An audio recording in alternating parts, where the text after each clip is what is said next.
NFL player from Atlanta is killed by a suspected drunk driver, and now police reveal that driver is in the country illegally and has been deported twice before. Bailing on cash bond, why nonviolent offenders could get out of jail a whole lot easier in Atlanta. Atlanta's new mayor talking about the city's strength as we get ready to host the Super Bowl. Live from Atlanta, 11Alive at 6 starts now. First this evening, we are learning much more about that deadly car crash in Indiana that killed an NFL player from Atlanta. It's an Indianapolis Colts linebacker, Edwin Jackson, who died early Sunday morning after he was hit by a suspected drunk driver. That driver was almost 3 times the legal limit. And today, police say the suspect is this man, 37-year-old Manuel Orrego Zavala. He's a Guatemalan citizen who has a history of entering the United States illegally. He's been deported twice.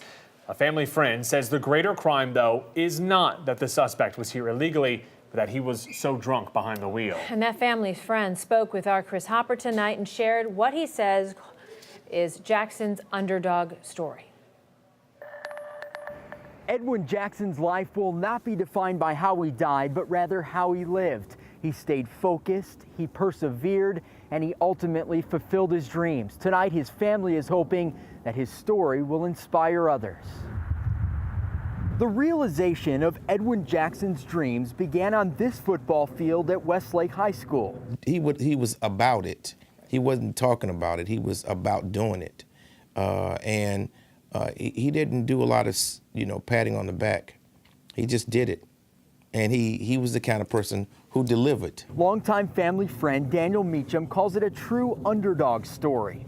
Jackson didn't start at linebacker for his high school football team, but he still walked on at Georgia Southern. We have to stay on our toes and remember that, every game could be our last and we have to play it with great effort. From there, he gave the NFL a shot. Cut by the Arizona Cardinals, he stayed the course, found a spot with the Indianapolis Colts, and amazingly worked his way into a starting position. Because we want to let them know, yeah, we just did that, and we're going to do it again for the rest of the game. It's nonstop. Meacham says this incredibly tight family has been rocked to its core. Edwin was one of 11 children.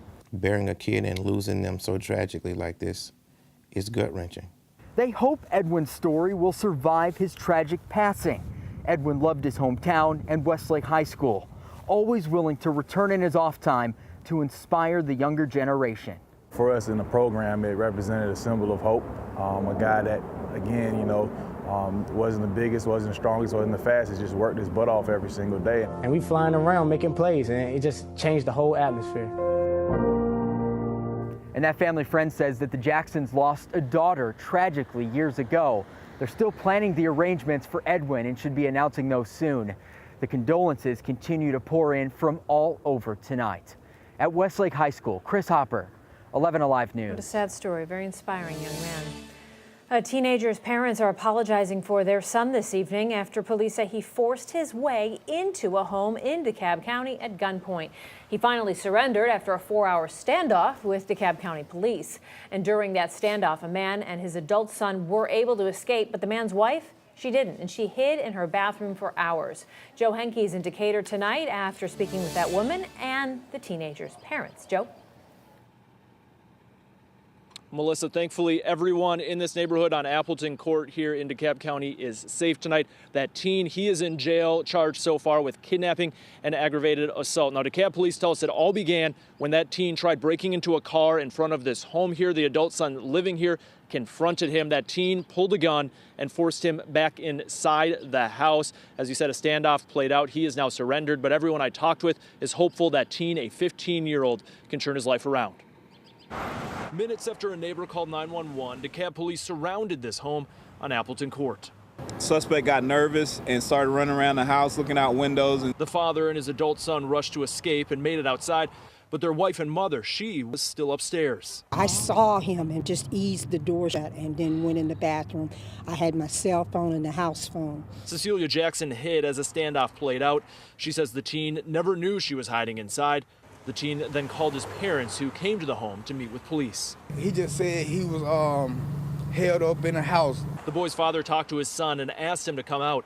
His parents say their son has been arrested before for breaking into cars. He was supposed to be in a group home. He ran from the group home. So, I mean, it's just a matter of time before he got in trouble. Unfortunately, this had to happen for him to get in trouble, but, you know, they was looking for him. After 4 hours, the 15-year-old surrendered and came outside.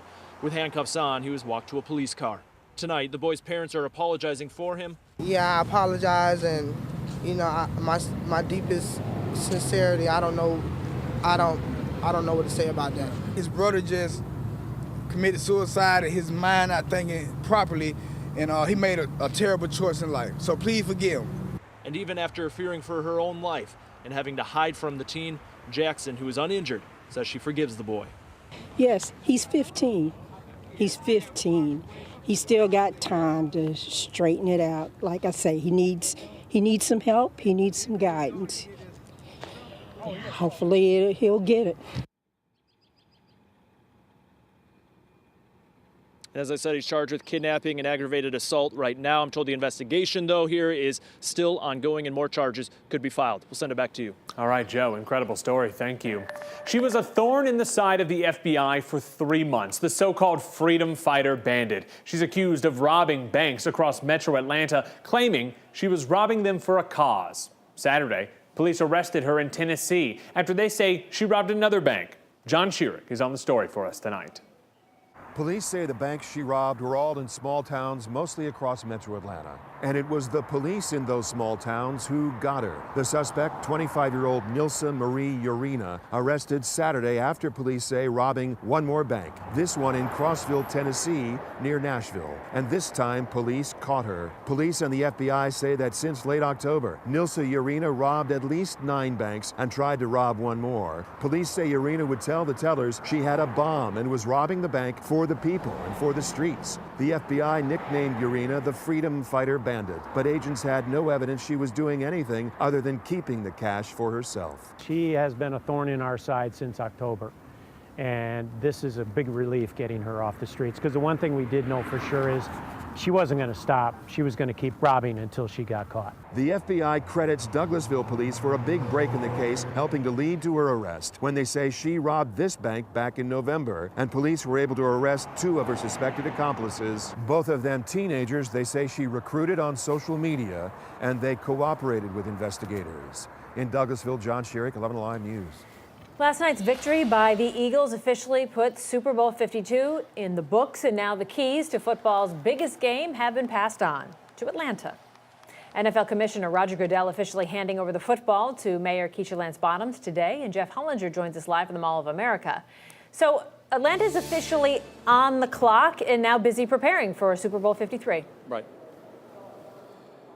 Yeah, you're going to hear about it all the time, probably almost every day for about 365 days.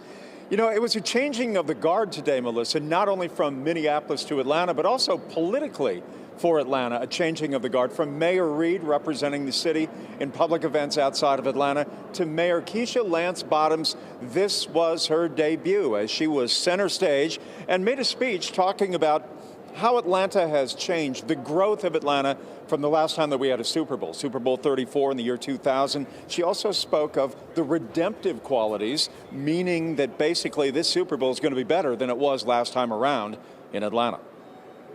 You have to remember, we are the city that hosted the Olympics. We've hosted the Super Bowl. We host very big conventions each and every day in the city, but it is very different when the world is watching. What we've seen happen in this city really has been about seamless coordination, and I think there are a lot of best practices that we will be taking home with us. So what is the first thing that in all probability you as a fan or you as someone who is just curious to know what the Atlanta Organizing Committee, the host committee will be involved with? I think the answer to that is trying to find volunteers. They're going to need thousands of volunteers. If you'd like to volunteer for the Super Bowl, no guarantee that you would have a ticket to see the game, but you would certainly be immersed in all of the adventure that is a Super Bowl week in these great NFL cities. We will see you a little bit later during this broadcast for an update on the sports situation. We'll talk a little bit about Nick Foles and his great night, and also hear from Hines Ward, Super Bowl hero, former UGA star. All that's straight ahead. All right, we're looking forward to it, Jeff. Thank you. All new tonight, Atlanta City Council is considering getting rid of bail bonds for certain crimes. That's going to make it easier for some nonviolent offenders to get out of jail without having to pay cash. 11Alive's Naima Abdullahi was at City Hall today as advocates gathered to voice their support.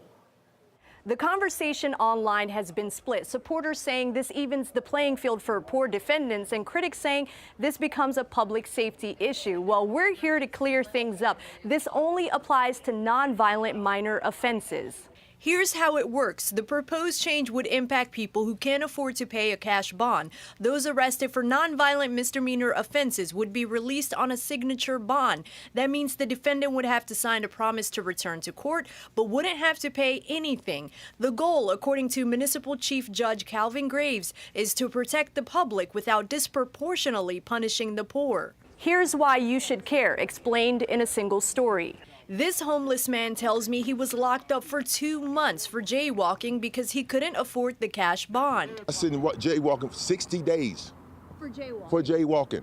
And I really didn't jaywalk. I stepped off the curb like that and stepped back on. Man said, come here, and took me to jail for 60 days. I did 60 days. Atlanta Council member Michael Julian Bond says he doesn't think the legislation should pass because he says it would increase failures to appear in court and cost the city money. Becomes the headlight and not the tail light. An unpopular sentiment at the City Hall rally today. This is time for Atlanta to lead when it comes to how we really treat the poor, the homeless, those who have been marginalized. Naima Abdullahi, 11Alive News. I'm meteorologist Chris Holcomb from the 11Alive Storm Trackers. Beautiful day out there today and dry conditions. And I know this doesn't look impressive, but this is the beginning of the next system that'll eventually bring us rain. I'll have an update on the timing. The names of Georgians who win the state lottery are now public record. Some lawmakers want to make it a state secret.